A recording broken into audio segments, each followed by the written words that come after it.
land is your land. President Trump are clashing in Berkeley, California. This video. This land is my land. From California. This great state of California, one of the most progressive states in America, is on board the political revolution. Thank you. And welcome, everyone, to Progressive California. Good, I'm not muted. That's already a good sign. I'm your host, Laura Livengood, and we are in the final month before the California primary.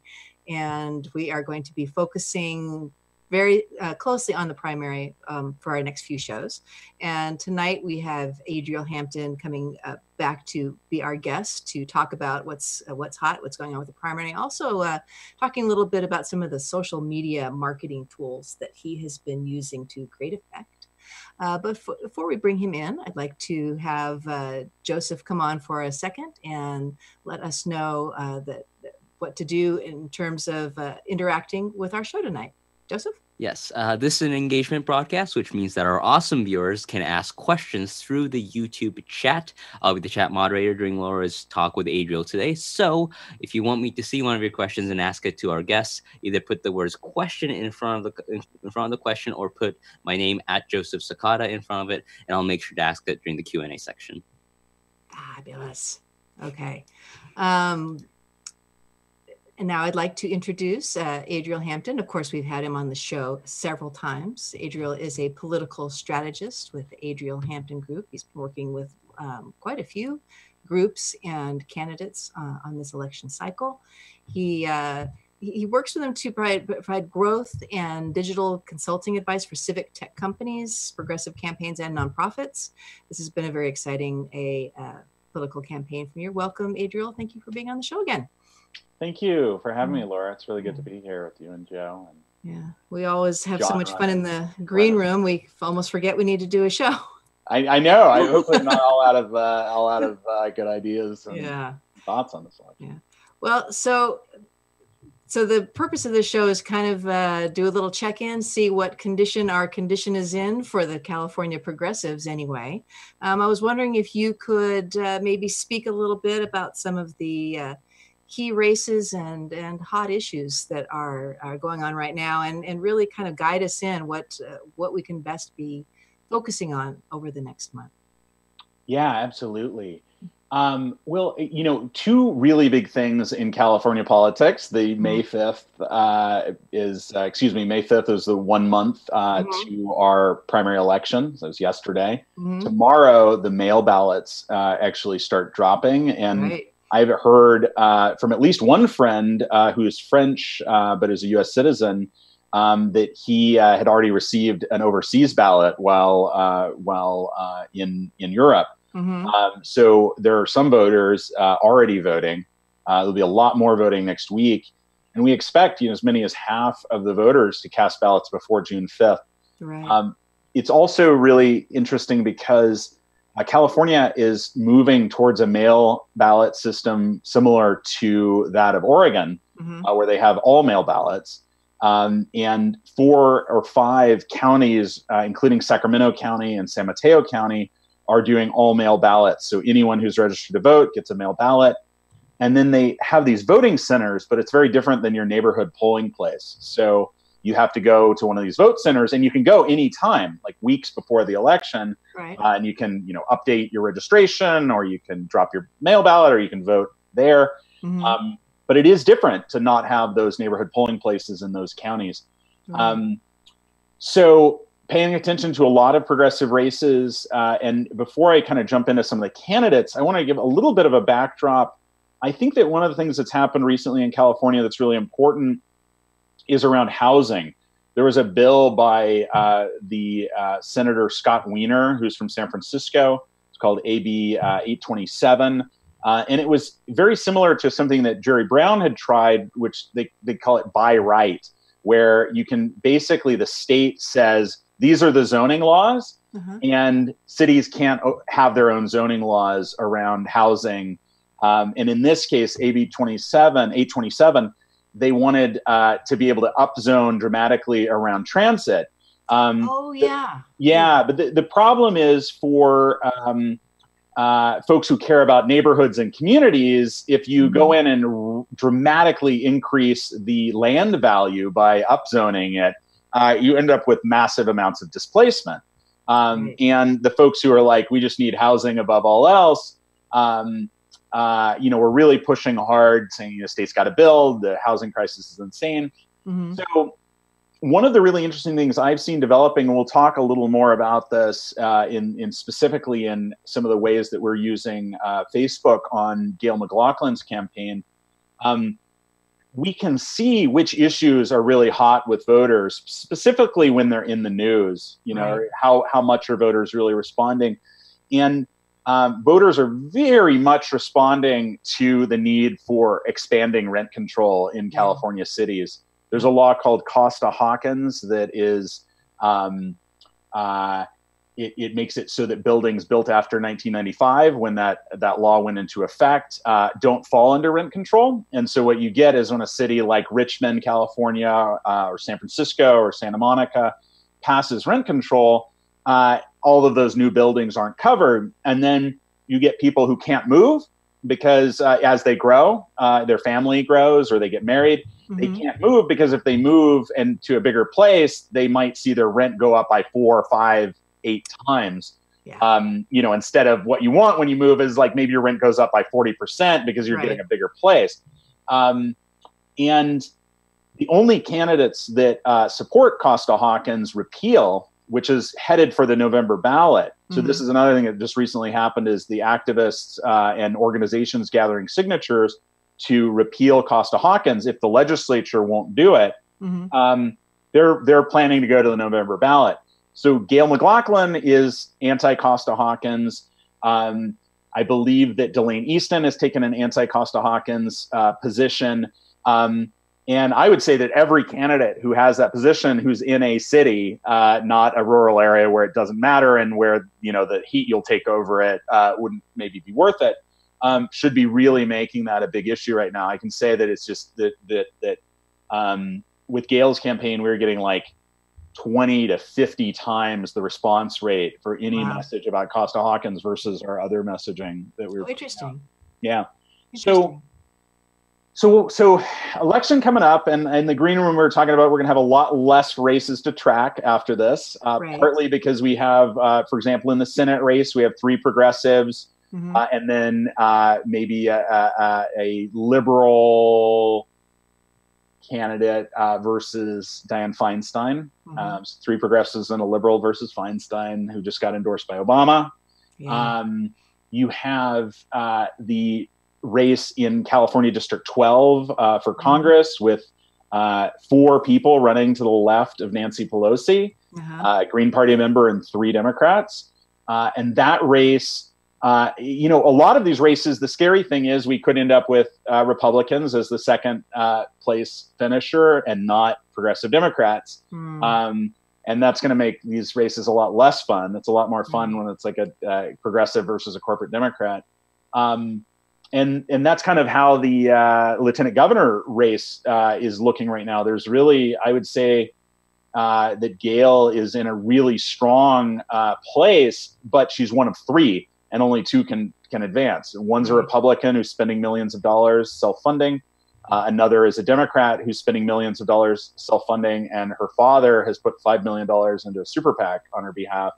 And all of that money is being spent now. So Californians know if you turn on broadcast TV, it's just nonstop political ads. I mean, I was just at a hamburger place, and it was like, it was like, ads for the insurance commissioner race, even the stuff that's normally down ballot right now, you're just getting flooded.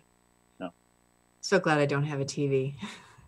And what can we do on your slide? I think that, so there's an interesting, one of the things we'll talk about in a minute, like some of the ways to sign up for different events and get involved. But one of the things that's been shocking to me, and it's hard because you want to feel like your side is really, really strong, but we don't have strong progressive institutions in California. And there's not that many volunteers. There's definitely hundreds, there might be thousands, But there are not enough for how many campaigns we have without money, right? So we don't have money and we don't have enough volunteers. So it's really important that institutions like Uphill continue to cover and continue to grow. You know, it's like the audiences are smaller, the donations are smaller, but this is our democracy. I mean, I was actually, I almost, I got a little emotional when you did the intro music with all those beautiful pictures of different parts of California. Yeah. This state is an incredible, incredible state. It just became the 5th largest economy in the world over the UK. But we have so much to do, so much to do. We do. Now, one thing that we were talking about in Green Room also is that 2018 is a midterm election. It's where the sights have always kind of been for 2020 to be when we start making a big splash. Do you see, or would you guess that a lot of the people who are running, even if they don't win, will be running again in 2020? Or do you see people who are going to burn out? Or what's your supposition that's going to happen? Yeah, no, that's really interesting. I think one of the most important things that people can do is if they've been running for assembly or Senate, state Senate, and they don't win, then they should figure out whether there's a city council race or school board race, county supervisor race, because that experience of running and losing is actually incredibly valuable. I had a really good conversation with a friend who's been a longtime political activist. He actually built some of the financial infrastructure that competes with ActBlue, like ActBlue-like services, but that are more white label. You know, they're less, because ActBlue is its own brand, right? It's donate through ActBlue. This is like donate to candidates, and you never kind of see it, but it has a similar function. He said that the Democratic Party traditionally sees people who are already in elected office as its bench. So it's always going to people who are already elected and trying to get them to run for higher office. Right. But his point was that the real bench for Democrats, and this is a much more grassroots way to look at things, are people who've run before and lost, but they've experienced what it's like and they know what mistakes to not make. Because there are schools like Emerge for women who want to run for political office. You can go, New Leaders Council, you can go, but it's very hard to really understand what it's like to run for office until you've done it. Right. But he said it's not just the people who've run and lost, it's everyone who works on their campaigns. So all the campaign managers, all the field directors, those are usually young people, in the early 20s. They're the only ones who can afford to work for the wages of political campaigns. But then they're very well qualified to go on and run themselves. So I hope that many of these candidates will turn around and run for another office. And then for 2020, like, for example, I know in San Francisco, Shahid Buttar, who is a late entrant, I think the last person to jump into the race, like on either the filing deadline or right before, he has said, he's like, everybody wants to run to win, but he said that he is, willing to, like, really wants to run. He really wants to defeat Pelosi because it's very core to his political identity is privacy, anti-war, things where Pelosi has just been really, really awful. And I think that activists after June 5th will have less races to focus on, and we can focus a bit more on infrastructure. How do we create, for example, a California Progressive Alliance that really represents all of the different constituencies that make up the progressive movement, but also to kind of provide, for example, if you had a California Progressive Alliance and you got their endorsement, and you were, and then you were a progressive who didn't get their endorsement, you might consider dropping out, or the activists would have a signal. Right now, and another thing we were discussing in the Green Room is, so I ran for Congress in 2009, and there came a point where I knew I was going to lose and lose badly. And at that point, you start kind of winding your operation down. And you still, and I had a conversation again with another, like a Democratic operative about this, and she said, yeah, there are certain races. She was advising someone who is running for statewide office right now that he should do that. You need to, when you realize you're not going to win, there's a way you can act where you can really come across as a statesperson after you lose, even if you lose badly.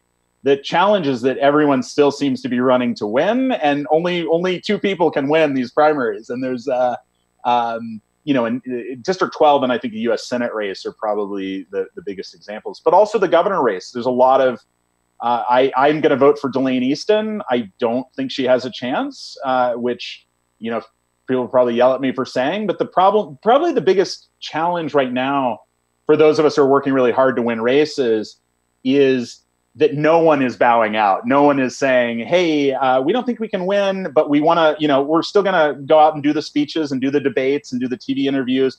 But volunteers, go work for, you know, X and Y. Go work on these races that maybe are winnable. And there also are progressive candidates, particularly for city council, already running for November, not June 5th. So that will keep us going. And then hopefully, you know, Bernie will declare in the summer and we'll be off to the races. Are these candidates maybe not winding down because they don't realize that they're not heading in the direction of victory? Or do they actually have a sense that, oh, I'm probably not going to win this, but we're still going to go all the way? That's a great question, Joe. And it's hard to answer, right? Because I'm not in their heads. And I would say that usually so here's a challenging thing. And I think this needs, it's hard for progressives to acknowledge that you actually need money and infrastructure to win political races, because it's nice to have this ideal that anyone can run and anyone can win. Yeah. It's not true. No one, you know, it's not that anyone can run and it's not that anyone can win. Particularly in a state like California that's so large, you have to think of it like a marketing campaign where you do, and I had a discussion with my fiance about this, and we were talking about, like, do you need millions to win? And she was like, no one needs millions to win. And I was like, yeah, but if you're trying to reach 20 million voters or 10 million voters who you think will turn out for some of these races, maybe 8 million will vote in the governor's race, maybe, or maybe only 6. But this is several million people. And if they don't know who you are, or even if they know who you are, but they don't know much about why you're running for this particular office, how do you reach that many people? And it has to be money. So what I try to do as a progressive strategist is figure out, how do we reach enough people that, for example, if you're outfunded 10-1, you can still win. But, you know, 10-1, like in the lieutenant governor's race, one of the candidates has $9 million, you know, so that means you have to raise like $900,000 to even be at a 10-1 disadvantage. Wow. It's rough. Well, money, yeah, that has been what we've seen consistently in everybody that progressives just don't have any money. I just want to jump in here. It seems like maybe, and you're talking about the Progressive Alliance happening after the midterms, like June, and that's like what we were trying to form now. This is like our first attempt at some kind of progressiveness, and we didn't have much of an alliance across the West Coast at all.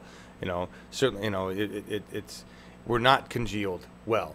And I think the Democratic Party has that. The establishment has that. So as people realize they're going to lose, somebody from the party comes up and says, it's okay, we're going to give you a job over here. Just come do a speech over here, join the train.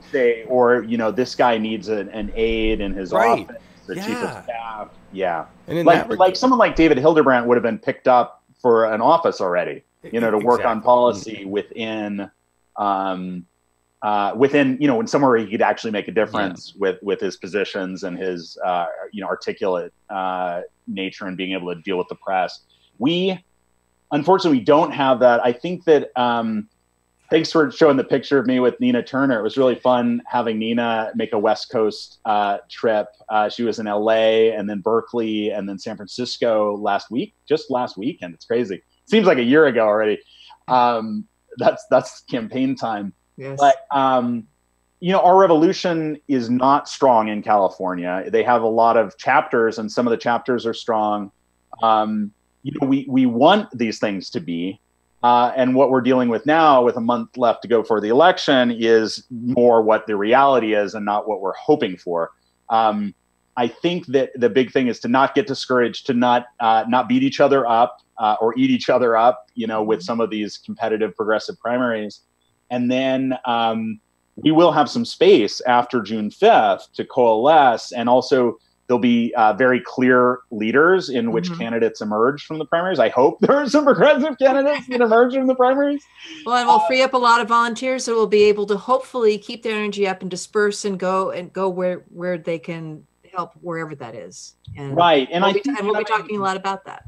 We're much more prepared as progressives than we were, especially in California, than we were in 2015. Yeah. You know, when Bernie first started surging, and you know, people were trying to figure out, and you know, and then unfortunately, because the AP called the race and because of all the superdelegate shenanigans, Bernie was not a contender on Tuesday in June in 2016. And so I think a lot of people like didn't turn out. And also because we had a later primary, California's primary is earlier in 2020. We're moving up That's to be right. more competitive. To Yeah. Super Tuesday, yeah. So we'll actually count a lot. Whereas because we didn't count a lot, Californians were mostly being used to volunteer on other states. So you would call out, the best activists would travel, or get hired by Bernie's campaign. But we weren't really building a California progressive movement. And that actually will be critical for 2020, whether it's Bernie or another Bernie-esque candidate. I'm sure if Bernie doesn't run, he will have a clear person that he backs. Yes. And that will make it'll make it easier for us, because in this one, as I said, our revolution isn't quite strong enough. They didn't clear the field. The Justice Democrats didn't clear the field. But the Democrats are clearing the field. Like in District 10, Dottie Nygaard, our progressive candidate, dropped out over lack of support and lack of momentum and lack of money. But one of the Democrats from 10 moved south to a different district to run against a Republican. And then another kind of big money Democrat who had run twice before jumped back into the race. But they make these moves that aren't particularly democratic. But, they are aimed at winning, and it's hard because politics is actually about winning. When it comes down to it, you need to win those seats. You need to get the power to actually enact the change that you want to see happen. So by 2020, do you think we'll at least have some sort of progressive structure that can at least somewhat match what the Democratic Party currently has, or? I think in California, it's very possible. The biggest challenge, obviously, is money, because with California having the top two primary and Democrats now having a supermajority in the state legislature and a supermajority of the congressional seats, what you see is the corporations just turn to the Democrats as their go-to people, and they buy up a lot of politicians. And these could be people that were great and charismatic and community-oriented at low office, but now they're on the gravy train, and they're looking to keep, a lot of politicians, they're careerists. They want to be in office for 20, 30, 40 years. We see that with, Dianne Feinstein refusing to retire and running for another 6-year term at 84. And we know that the Senate has better healthcare than we do, but I'm not sure that I would, even with universal health care, be electing 80-year-olds to represent a state that is mostly immigrants and young people.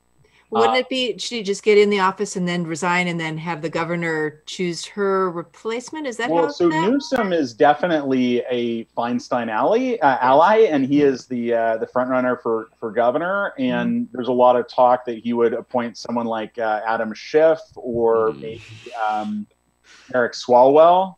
They would, kind of continue the Feinstein legacy. This is one reason that I personally recently decided to throw in with De Leon, because I want Feinstein out.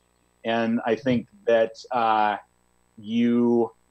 elections are better than appointments. It's like, even like, I would rather vote for someone who I have some issues with, but who, and they say this, like, it's kind of the thing where people held their noses and voted for Hillary instead of Trump. And they didn't like her, but they thought, at least we can influence, at least some of our organizations have a voice. Some of our organizations have the ear of the Democratic Party, others don't. But these are difficult decisions, and I think that people after June 5th, the good thing is I think people will be able to come together, and I think, Joseph, that by 2020 we will have strong institutions, because you've got Movement for People's Party, you've got Our Revolution, you have Justice Democrats. The Green Party endorsed a non-Green. I think this is the first time they've ever, maybe, California Green Party. Wow. They endorsed Peace and Freedom and independent candidates. Nice. And then the Peace and Freedom Party broke with its long tradition, and they endorsed an independent. And none of these organizations are that large by themselves. But when you put them all together, and you put together, like we have, very soon progressives in California will be stronger than Republicans. And that will make things really interesting. Yeah. I know we're this has been a fabulous conversation. This is perfect. Are there, I do want to get though into your social media marketing strategies that you've been going through. Are there any questions, Joseph? I didn't see any, but is there anything? No.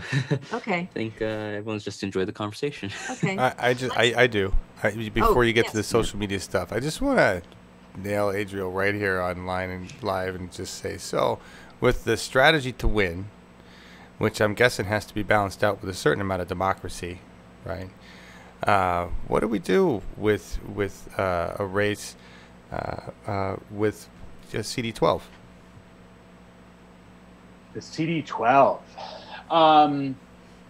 I think that to some extent, I'll tell you what I'm doing. I mean, I think you know, and some of the viewers know that I worked for Stephen Jaffe for the first several months of his campaign last year. You know, there is, in terms of democracy, it comes down to districts and how the district feels about someone. The biggest concern I have in that district is that the Republican will come in second to Pelosi, which is what's normally happened. In fact, 2 years ago was the first time that a Democrat, excuse me, it was an independent, Preston Pecos, was a no party preference. Mm-hmm. Preston came in second. I voted for him. My fiance voted for him. Enough people voted for him to come in second. And then he came in, very distant second in November. We have a wealth of good candidates, I think, in District 12, and particularly so I know you've had both Ryan Kajaste and Shahid Buttar on here. Ryan has picked up a lot of support, honestly, with more what we would call centrists in San Francisco. And I think that in San Francisco, you're a liberal by you've got to be socially progressive, or you're like run out of town on a rail. Or you're a Republican. And he has a lot of support from the Young Democrats, but the Young Democrats are kind of in San Francisco, a little social climbery. They have, more the fancier parties. This reminds me when Joseph was reading from the menu of the party at Nancy Pelosi's, that Nancy Pelosi had.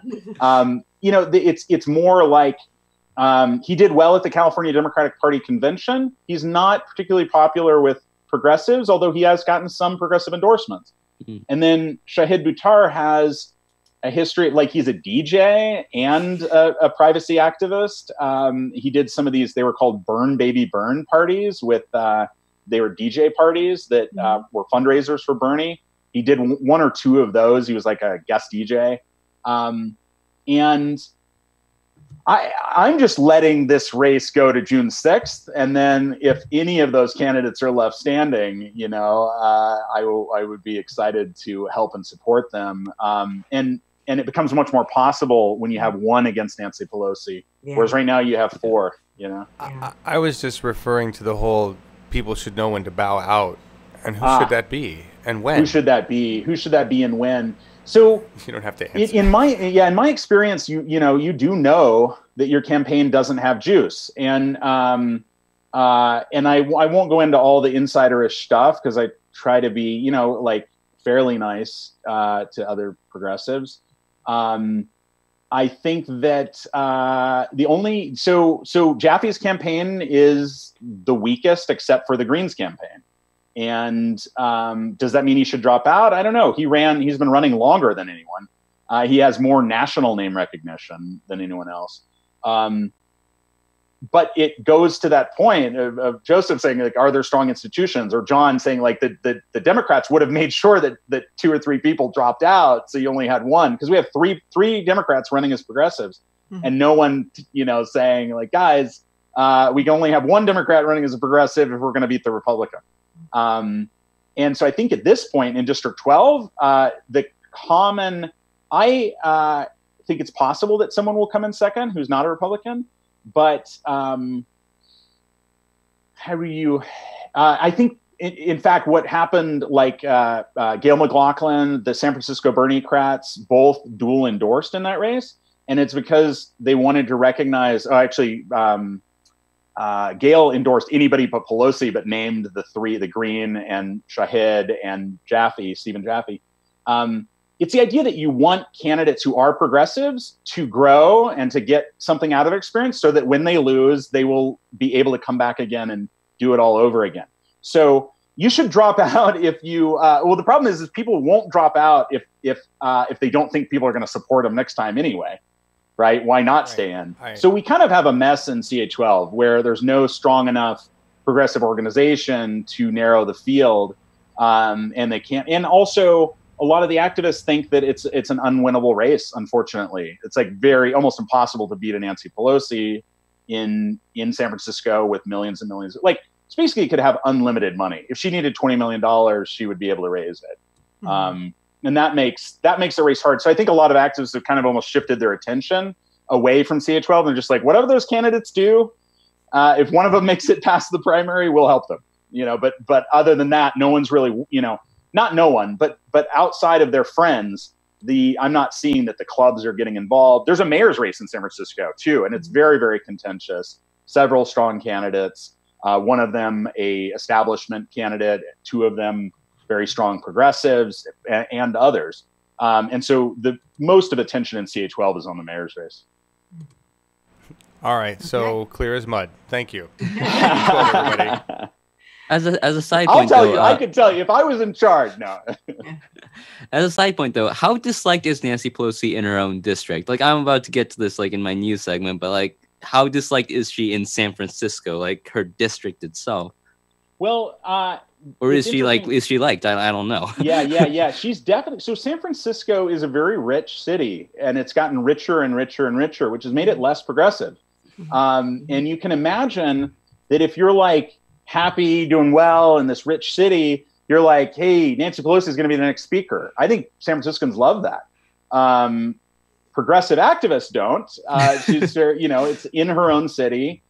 They know her record well. They know that she's foisted a lot of other awful politicians on us with her endorsements and her fundraising network. And she was also very much part of that swing away from like 60s and 70s style grassroots democracy to New Democrat, Clinton, big money, where she got her position, she got appointed because she could raise money, in 87. And so she is probably neutral to positive with the average person, very positive with kind of the donor class and a lot of political liberals and the progressives. And San Francisco has a lot of progressives. It's probably like half of the state's progressives are in San Francisco, like the activists. And they don't really like her, but I think they've kind of almost given up. It's like that, that limp that you just have to keep going. Yeah. You keep walking despite this pain. Might they become activated if Nancy Pelosi decides to resign for the next term or something like that? Or well, so the terrible thing is that everybody thinks that Nancy Pelosi's daughter is going to run for the seat, and her name's Christine Pelosi. She's the head of the Democratic Party's Women's Caucus, which I think is its largest caucus. Wow. Environmental is very large, but I think it's women's is largest. And that's what people really don't want. And that activates me, it's like, you can't have like generational politics. It's just obscene. And that's why, like Shahid, when I met him, I had met him before he decided to run. But when he decided to run, one of the things he said is like, look, I'm in this through 2020. If I don't win this time, I'm going to run again. And that's like, for me, really reason to support someone is because they understand that this is something that will take multiple cycles. And we cannot have another Pelosi in that seat. It's just wrong. Yeah. So just like, I don't like people who spend millions of dollars of their own money or a single donor's money. And I don't like people who run on family name. I just don't think that it's even if you've done the work, run for a different office. But and I'm saying this, she would probably say, Adriel, you're such a full of shit. I haven't run. I'm not running, etc. But that's just like the Adam Schiff, Eric Swalwell appointment in Feinstein's seat, and it could end up being someone else. But these things are talked about, and they become kind of like what we understand to be the trajectory. Okay. Yeah, that's really interesting actually, because I wasn't sure if like how her district was responding, because I know like nationally Pelosi is generally disliked, but like I thought like San Franciscans might be a little tired of her by this point. She's been serving for a while, but I guess it's sort of neutral. She's like a celebrity, right? You know, it's kind of Yeah. like, you know, like you might think that kings and queens suck, but you would still go to like the party with a king and queen, you know? If you were invited, you know. And is that what it really is? Like sympathy? Oh, it's old Nancy. I don't know. No, I think it's like, you know, it's people they like political celebrities. It's less of a sympathy, more of a, also they don't like that Republicans attack her all the time, right? So that actually helps her locally. The fact that the Republicans attack her nationally makes people go, oh, we got to defend Nancy because the Republicans attack her. Instead of saying, maybe we shouldn't have someone who's so easy to attack that she scuttles Democrats' chances all across the country. Yeah. If you listen to mainstream media, oh, Nancy, she gets things done. She's tough. She really works hard. And that's Well, yeah, she gets things done, like making sure that we don't get single payer. She's the master legislature. Yeah. So we are, the time is moving along. And I do want to have Adriel talk a little bit, we've got a few slides, but talk a little bit about how you're using Facebook for engagement and deep canvassing. Because I think that is kind of interesting. And given our love-hate relationship with Facebook these days, this is how we can use it. So yeah. I generally hate Facebook, but when it comes to low-cost advertising, Facebook really is one place where the grassroots can actually compete. So the slide that you've got up kind of shows, this is really interesting, and I want to share with folks how they can make comparisons like this. If you manage a Facebook page, you just go to your page and you click on the Insights tab. And under Insights, you can compare other pages. And if you don't have a Facebook page, just create one, and you don't have to do anything with it. You don't have to post, just use the Insights tab. So if you're interested in, for example, California 4, go up there and put like Emily Morse in and put Rosa Calderon in and see what happens. So in this particular one, we're comparing, and maybe put it up for a second, I'll describe what we're looking at. So we're comparing, Kamala Harris has 2 accounts on Facebook, 2 pages, one for her senator seat and one for her political self. So does Bernie Sanders, by the way. If I put Bernie Sanders on here, he just blows it away. And one of the funny things is like that Mike did a story about a poll that showed Bernie in 3rd place behind Elizabeth Warren and Joe Biden. And then you look at this kind of comparison, and literally Joe Biden's fan page has 0 engagement in the past week. It's like nobody wants Joe Biden to be president. I don't think even Joe Biden wants to be president. So it's like a joke. So some of these polls are just ridiculous. So this is a snapshot because it's showing engagement this week. And what we don't know from this is we don't know how much they're spending, and we don't know who they're targeting. But for example, this guy, Cole Harris, right above Gail McLaughlin, he is a Republican. He self-funded to the tune of $2 million. He outspent Gail 30-1 in the first 4 months of this year. And I went and looked at his campaign filings, and he's got all these consultants from Nevada and all these media buyers, maybe also from Nevada. Like, you can't really hire good Republican political consultants in California because they don't really exist, but you can in Nevada. So he's got these guys, and they're very clearly spending most of their money on digital and then also on slate mailers. So for like he spent $100,000 to get on a Republican slate mailer that goes to like maybe every voter, but probably every Republican voter. So with Gail's campaign, what we are doing, we can't really afford to send mail to millions of Californians. We can't really afford to spend millions of dollars on TV ads. But what we can do is reach people on Facebook. And the last graph, so the first graph is page likes. And it's really interesting because you see that Kamala's pages have over 700,000 likes. And then Gavin Newsom's page has over 600,000 likes. And then down there at the bottom are like Gail and Cole. And Cole has less than 6,000. And when I took this screenshot just like 2 days ago, Gail had less than 4,000. But the engagement numbers, it has Gail neck and neck with Kamala, way ahead of Gavin Newsom, and way ahead of Cole. But Cole, if you look at these people if you do a ratio of how many likes they have to the engagement, it basically shows that Kamala and Gavin are sitting on dead lists. This is like if you got 600, 700,000 email subscribers, but only 5,000 people open those emails. Right. And you can also see the post this week, and you'll see that we're shooting out like a lot of posts. And that's because what we're doing, and anyone can do this, we are taking our audience segments of people we think we need to reach in California, and then we're taking the issues that Gail cares about, and we're looking for stories in the news that resonate, that match the issues that Gail cares about. Right. And then we write an intro with Gail's position to that news story. And I think you can switch to the next slide, I think shows this. And I think it's called deep canvassing, but it actually, so this is where I mentioned that we had this data on Costa-Hawkins. And you can see that in the middle, like I took this particular chart because basically those three long orange bars with followed by the blue and purple, those are the posts that got just insane amounts of reach, which is reaching new people, individual people on Facebook in California, as well as engagement. So these are people talking about it. So when you run a TV ad or you send out a piece of mail, you don't really learn very much about how the voters are responding to it. But and that's why people do polling. So they spend $30,000 on a California poll to try to figure out what issues are popular. Well, we find out what issues are popular on a day-to-day basis by running Facebook ads against a series of issues. And we see which ones pop. And when one pops, then you double down. You write more and more stories about it. You get more and more engagement. And then you start using that topic as one of your lead in your speeches. So instead of rattling off 15 issues, you maybe rattle off 15 issues really fast and then spend 10 minutes talking about the one you know is resonating with Californians. You can do the same thing with your email. If we had a mail or TV program, we could adapt that. But we don't. The proof will really be in the pudding on June 5th. Can you win with Facebook engagement? And we're not the only campaigns betting that you can.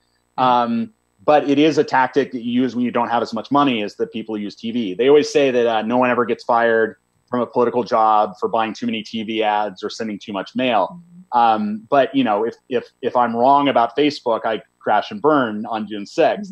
If I'm right, I'll be the most famous political consultant in California.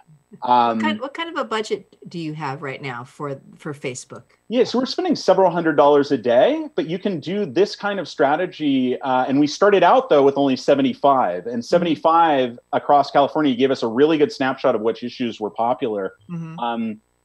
We can do this kind of strategy for an ad budget of about $500. A consulting budget of about $1,000, because really all you're doing is curating content. So I have journalists on my staff, former journalists, content, really good writers, and really good writers can bang this stuff out. Like we could do 10 stories in 30 minutes, just boom, boom, boom, boom.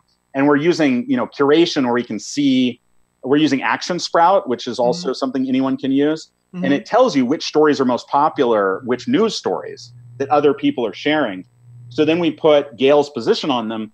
And then the second thing is you tune your ads. So when I do advertising, and I've done Facebook advertising for years and years, including on my own race in 2009, I've never been particularly good at it because it's a little bit too much like math. And I'm very good at the writing part. But you have to tune your ads. So I had an ad, for example, that was costing like $2 to get an action out of it. And we've got our actions, engagements down to 3 to 7 cents. And we can tell what messages are performing at what cost. And then you just turn off all the expensive messaging and keep on the other. So what we found with this in the first few weeks of advertising in California, one, we found out that people are really angry about Wells Fargo and its fraud and abuse. So when it got that $1 billion fine, but it also got a $3.7 billion tax cut, people were really outraged about that, talking about it all over California, every demographic. Same thing with Nestle's use of our water. They keep pumping water in Michigan and Flint. Excuse me, not Flint, Michigan and California. Michigan, where you have the Flint water crisis, and yet they're still pumping massive amounts of water for almost no money. California just had a drought where Nestle kept draining our aquifers, even as we were in the middle of this drought. Put it in bottled water and sell it back to you for $1. And then the Medicare for All was huge. And then this Costa-Hawkins repeal was huge. Well, that's awesome. So thank you for sharing what you're doing, because I've been, watching you on social media talking about these results. So this is great. I do want to give Joseph time for his segment, but I do want to give you one, just as a final thing. Tell us a little bit about the Days of Action. Yeah, absolutely. So So Gail McLaughlin is one of the leading candidates in the lieutenant governor's race, and also one of the more high-profile and experienced candidates of any of the progressives running, along with someone like Delane Easton, who has experience statewide office in the past. We've just redone our homepage to highlight two things: days of action and the Gale Force endorsed candidates. So you can go to galeforcalifornia.org. And there's already dozens of events listed where you can get involved with phone banks, you can get involved with other events, and you can list your own. So what we're asking people to do is to go to galeforcalifornia.org and host an event. If you're handing out ballot guides, if you're canvassing at a farmer's market, we really want to see every progressive GOT event in the state on this map. And then we're going to do the work to do turnout, to send people to those events that are hosted by people. You can also go and put in your zip code and you can find events. So these are the kind of, like, this is the kind of thing that, by 2020, we want to have thousands of events, before election day, and like people knowing where they can plug in, where are the meetings I can go to learn more about progressives in my area. This Days of Action, this is part of our end game. Our end game is basically activism and Facebook ads. And we can win if the activists get out the vote and hand out ballot guides.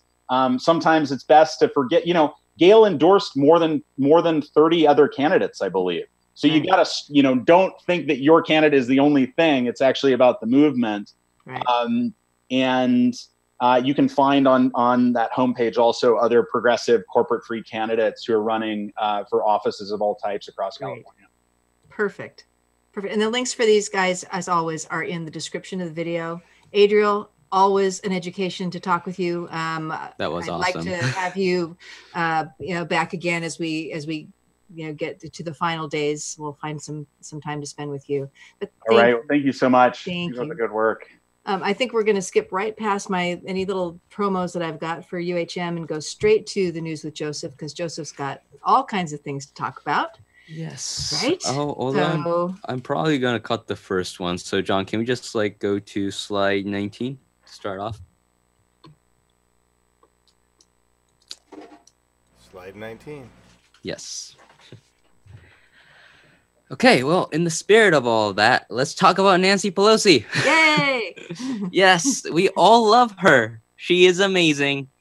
In the worst way possible, probably. So Nancy Pelosi recently went and did an event and talked to a journalist. And during her discussion, she sort of talked a little bit about her predictions for the Democratic Party in this midterm. And her main prediction here, well, let me just read you the statement. Reading a little bit from the Hill article here, she said, quote, "We will win. I will run for speaker. I feel confident about it, and my members do too," unquote, Pelosi told the Boston Globe during a stop in the city for a Democratic fundraiser. 3 points right there. I don't know how she can be this confident. She's like, "We will win. I will be speaker. I will run for speaker. It'll be great." Why? Where do you get this confidence from, Nancy Pelosi? I don't even feel that confident when I go take my midterms. If I had that kind of confidence, like, I'd be going out there, I'd be like, "Oh, I got this. It's gonna be great." And then my friends will be like, "Oh, okay, let me give you some test questions." If I was taking an astronomy midterm, they'd be like, "Okay, what are stars?" I'd be like, "Stars are good things." And they'll be like, "Okay, what are black holes?" "Black holes are bad things." And they'll be like, "Okay, so if they ask you to write a mini essay on how the universe works, what would you say?" "Well, if we lead with our values, then we'll be able to understand the universe." Like, you can't apply the same standards that the Democratic Party and Nancy Pelosi are applying here in real life. But here she is doing that. She's like, "Oh, we're gonna win," saying that the blue wave is a certainty, basically. Where do you get this certainty from? You aren't even running on an actual platform. All you have right now is being anti-Russia and anti-Trump. That's it. You don't have any ideas that are presenting, and you're not even polling that well. Your polling is going in and out. You're winning sometimes, you're losing sometimes, and it's kind of like, wait, but this race shouldn't be this close. It should be an overwhelming victory, but it's not happening. So I don't know where the certainty of a blue wave, "we will win," is coming from. And then she's like so confident that she's still gonna be in office next year. We had this conversation about the California's 12th district with Adriel right now. There are multiple progressives running. It's possible that one of them will beat her. She's like, oh yeah, but I'll definitely be in there, so I will be running as speaker. Just full of assumptions in the statement. And then she goes on to say the most mystifying thing ever. She's like, I'm running for speaker. Why would you do that? Why are you running for speaker? She's like, oh yeah, definitely gonna run for speaker. Why? But there is nothing that suggests that you will do a good job. Now, there are two aspects to being a speaker. First of all, will you be an effective leader? Well, Nancy Pelosi, if I remember correctly, you were the first female Speaker of the House. You were very proud of that. And then under your leadership, the Democratic Party lost the House and they just kept kind of losing. And then yet she's like, oh, if we win it back, I'm definitely going to be Speaker again. So we can repeat this process again? And then to go on, the second aspect of a speaker is they're going to be the leadership of the Democratic Party, or in other words, the face of the Democratic Party. Now, if you're going to be the face of the Democratic Party, you better be popular, right? Well, in maybe her own district, she's doing well, as Adriel said. Nationally, she's doing terribly. Here are some things that are more favored than Nancy Pelosi in this country. Those things include the National Rifles Association, which, according to a March NBC Wall Street Journal poll, the National Rifles Association gets a 37% favorable rating. President Donald Trump, same, also gets a 37% favorable rating. House Speaker Paul fucking Ryan, gets a favorable rating of 24%, and House Minority Nancy Pelosi gets 21%. It's lower than a House Speaker. It's lower than Donald Trump. It's lower than the NRA. That's why Republicans use her in their attack ads, because it's effective, because they know that Nancy Pelosi is disliked nationally. It works. And the only person who's probably has more attack ads involving her face is probably Hillary Clinton. Because there's about 5,000 Republican ads that are apparently going on just this year alone that are attacking her, that are trying to associate their primary opponents with Hillary Clinton. Because she's even more disliked. But Nancy Pelosi, 21%, only 21% say they like you. And you're like, yeah, I'm going to be speaker. No, it's time. There's a reason why Democrats want to distance themselves from you. Let them. Just be merciful. Merciful to the Democratic Party. Because at this point, you are a liability. You must absolutely not be Speaker of the House. So many assumptions, Nancy Pelosi. She is so out of touch. Okay, well, going on from Nancy Pelosi, though, let's talk a little bit about good news. An update to a previous story that we covered on this show, and actually to a guest that we had on this show. Let's talk a little bit about Ron Placone. Yes, we had Ron Placone on Progressive California a few weeks back, I think in April, to talk about municipal internet and how he's trying to get that in his own city of Pasadena. Now, up until that point, Ron was trying to get municipal internet onto the agenda, and he had gone to a meeting and he had given a bit of a speech of sorts, making his case for municipal internet. And it turns out that there's going to be another meeting because he was successfully able to get municipal internet onto the agenda. And he's going to go there to apply more pressure to these people and be like, hey, this is another case as to why you guys should be pushing for municipal internet. And we aren't really sure how exactly this will go forward. Maybe it'll be a ballot measure. Maybe it'll be something else. But the main thing here is they're going to start the discussion after Ron and a bunch of other progressive activists and such got together and pushed them on it. Now, what we're trying to do here is hold their feet to the fire and make sure they do the right thing. So if you live anywhere near Pasadena, or if you live in Pasadena for that matter, May 8th, 2018, this Tuesday, 4:30 p.m. Pacific time at the Pasadena City Hall, there will be a meeting on municipal internet, and Ron Placone will of course be there, co-host of the new progressive show, The Combo Couch, Craig Jardula, and Fiola Isabella will also be there. I'll also be there, so that's kind of exciting and fun. Hopefully, I'll be able to give you guys a fun update on that, but definitely go. And this is definitely something that we should be looking at, because if Ron is successful in getting this in Pasadena, this could be now a new template, a new example, a new way in which other cities can use this as an example, use this as the format to get municipal internet on their own cities. So May 8th, 2018, 4:30 p.m. Pacific time. If you guys can get there, that would be awesome. And back to you, Live and Good. Fabulous. Thank you so much. So as we close down our show tonight, I wanted to give a shout out to upcoming on We the People this week. We've got 2 candidates from California. Andy Caffrey, candidate for California District 2, which is up Humboldt, Trinity, Shasta area. And then that's on Monday, tomorrow. And Wednesday, Nils Paulson, who is running for California District 5, which is the wine country, Napa-Sonoma area. We just interviewed Jason Kishinev for that race a couple of weeks ago. So if you are still following things California, those are 2 upcoming shows that we can direct you to. And then next week, we are having David Hildebrand come on to do another discussion about the condition our condition is in. And so we'll hope you'll come back for that as we race down to the primary. And so for our song, no, that's not our song. I don't have a card for our song, John, sorry. So our song tonight is Betty Lavette, What Condition My Condition Is In.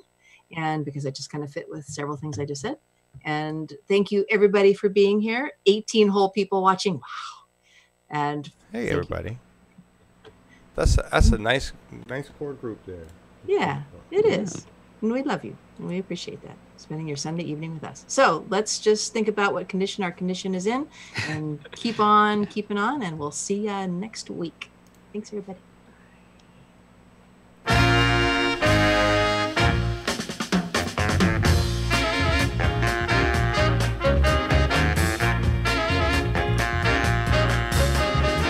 Woke up this morning with